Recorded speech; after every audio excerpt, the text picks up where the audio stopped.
and welcome to the Live Lounge here at Open Banking Expo Canada 2026. I'm joined by Bhuvan Anand, who is VP, Head of Banking and GTM Strategy at GFT Technologies. Welcome to the Live Lounge. Thank you.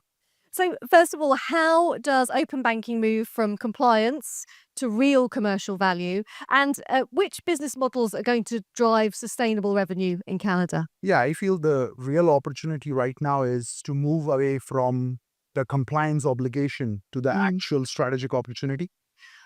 If you see open banking in Canada largely being framed historically as the compliance readiness, the API standards, and the liability models overall. That was necessary groundwork. But if you see, compliance only cannot generate the revenue for the shareholder values. So how I see the commercials going to be generated by three different things, I feel. One is obviously the platform monetization. That means the banks will not build APIs for compliance perspective, but they are actually scaling the APIs. The second would be the embedded finance. So, the banks and the fintechs will integrate the banking capabilities directly into the ecosystem of customers. That's where it generates the revenue. And the last one was the personalized data-driven, usage. So that means consented data to be used for the decisioning, like credit decisioning, wealth advices. That will help us to banks to generate the real revenue out of it.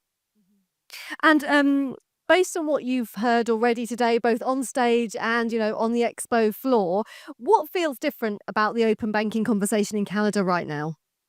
I personally feel that this year it's been the urgency, right? I mean, over the past few years, we have seen the conversation around open banking was more exploratory, right? People are talking about some consultation papers, some working groups, right? But now we are entering into a phase called as a build phase. And the discussions are more about how can we operationalize the accreditation processes, how can we upgrade our data architectures, right? So all those are really vital in this.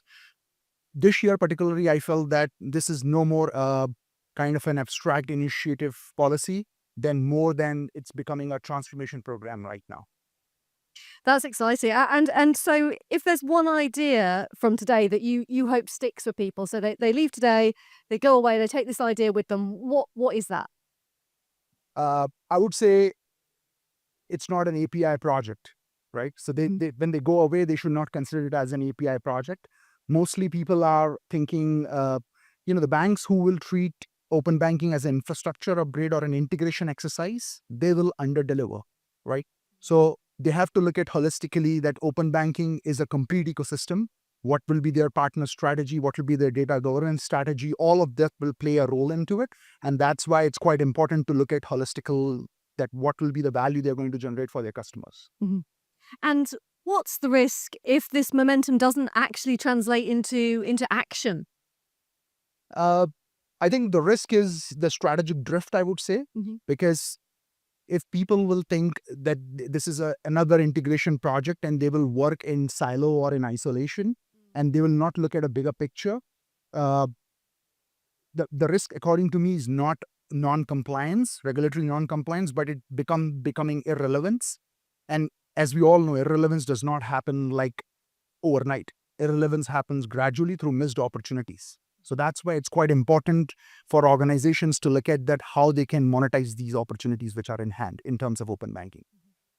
And we see a lot of leaders in the room today, whether they're from banks, fintechs, on the policy side, product side, whatever it is.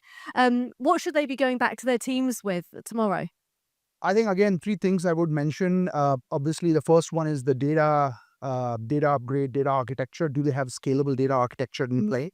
Because every financial entity needs to look at that, the amount of data they're going to absorb as a part of this open banking process, how they are going to really monetize it within the organization, right? How they are going to unify that data, classify it, and then use it internally from the different banks' departments' perspective. The second would be the partner strategy. Open banking is a complete ecosystem, what you need. So do you have the capability in terms of onboarding the real partners which will be required in order to execute your open banking strategy end to end? And the last would be the governance velocity, because as I said, it's a transformational program. Do you have departments or do you have the right identified people in the organization who will take the who will kind of approve the governing body and to take these decisions at speed so that it can be actually translated into a big transformation program. So you'd like to see a mindset shift then? Absolutely. Yeah. Well, Bhuvan, thank you so much for joining me in the Live Lounge. It's been great to hear from you today. Thank you so much.